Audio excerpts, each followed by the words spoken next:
Isa na namang panibagong motor ang nilabas ng Yamaha, kamakailan lang at ito ang Yamaha Lexi LX155.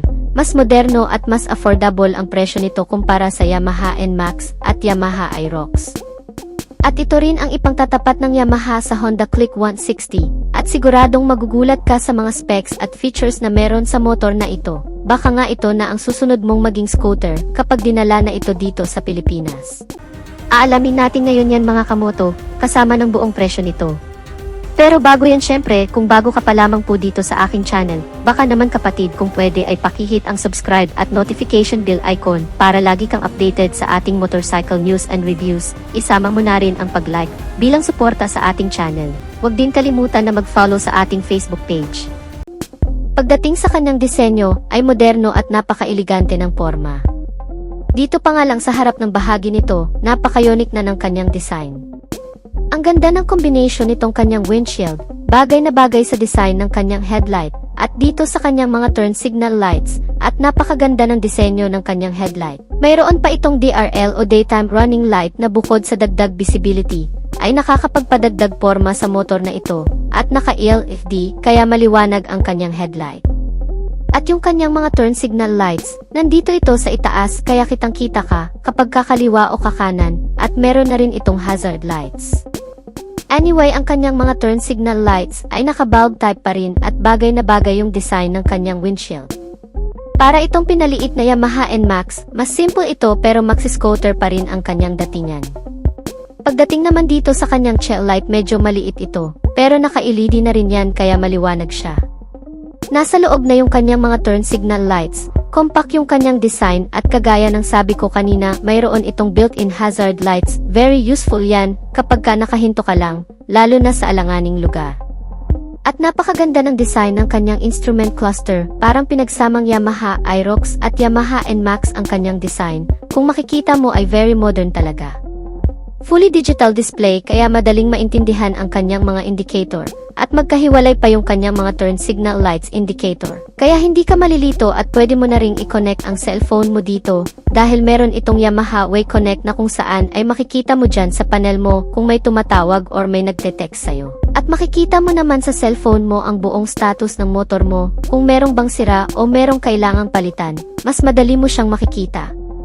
Anyway, itong bagong Yamaha Lexi LX155 ay merong dalawang variation, isang keyless at isang desusi. Itong naka-keyless system ay meron siyang anti-lock braking system.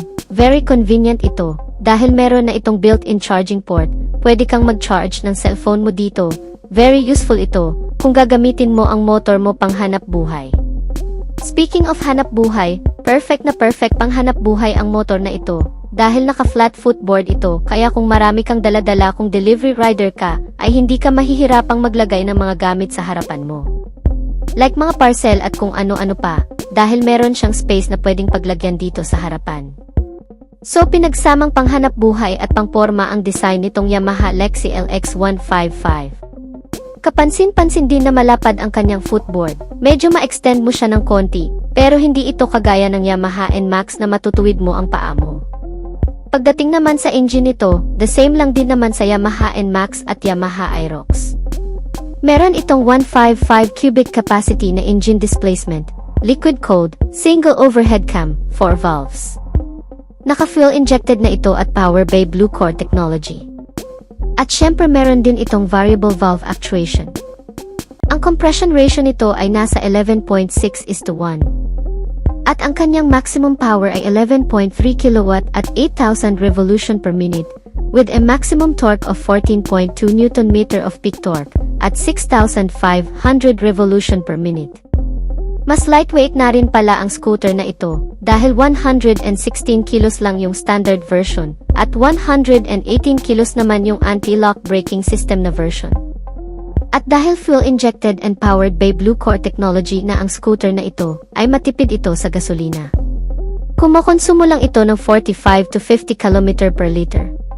Medyo maliit nga lang din ang kanyang fuel tank capacity na meron lamang 4.2 liters, parang pang 125 cubic capacity lang, at nandito lang din yung kanyang fuel tank sa ilalim ng kanyang upuan, kaya medyo nakompromiso yung space ng kanyang underseat compartment.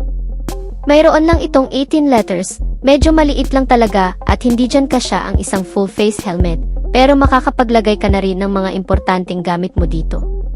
Maganda yung design ng kanyang upuan, malapad ito, kaya komportable ka rin sa mahabang biyahe, at ang seat height naman nito ay 770mm lang kaya perfect na perfect talaga sa may mga average na height. Pagdating naman sa mga gulong nito, ang sukat ng kanyang gulong sa harapan ay 90x90x14, sa likod naman ay 100x90x14. Sa braking system naman ay naka-disc brake sa harapan at naka-drum brake sa likuran. At kagaya ng sabi ko kanina, yung Ease version ay meron siyang anti-lock braking system, pero single channel lang sa harapan lang ito, dahil nga naka-drum brake lang din ang kanyang likuran. Dito naman sa kanyang mga suspensions ay naka-telescopic fork sa harapan, at naka-single shock naman dito sa likuran. Pagdating naman sa presyo nito, wala pa tayong konkretong detalye sa magiging presyo nito dito sa Pilipinas. Pero kung i-convert natin yung kanyang presyo galing sa Indonesia, ay magiging 107,999 pesos lang ang anti-lock braking system na version. Pagdating naman sa presyo nito, siguradong mas affordable ito kumpara sa Yamaha Aerox at Yamaha NMAX, pero sa ngayon, wala pa tayong konkretong detalye patungkol sa magiging official na presyo nito dito sa Pilipinas. Dahil nga kakalabas nga lang nito sa bansang Indonesia, pero kung i-convert natin yung kanyang presyo galing sa Indonesia, ay 107,999 lang ang anti-lock braking system na version, at 91,046 pesos lang yung standard version. Pero syempre, hindi yan ang magiging presyo ng bagong Yamaha Lexi. Maaaring nagre-range ng 115 to 118,000 pesos ang anti-lock braking system na version. At nasa 110 to 112,000 pesos naman yung standard version. Yan naman ay estimated price pa lang para dito sa bagong Yamaha Lexi LX155.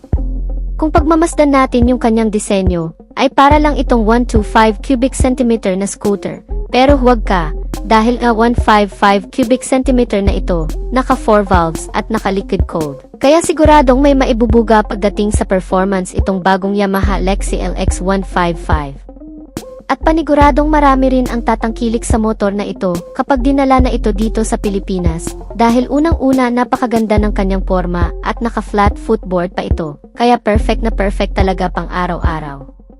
Ikaw kamoto, kapag dinala na ba itong bagong Yamaha Lexi LX155 dito sa Pilipinas, isa ka rin ba sa mga bibili nito? Just comment your thoughts in the comment section down below kung ano ba ang masasabi mo tungkol sa scooter na ito.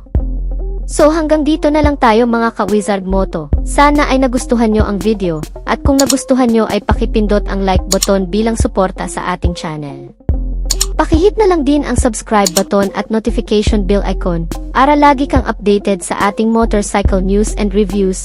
Maraming salamat sa walang sawang pagsuporta. Ride safe and God blessed.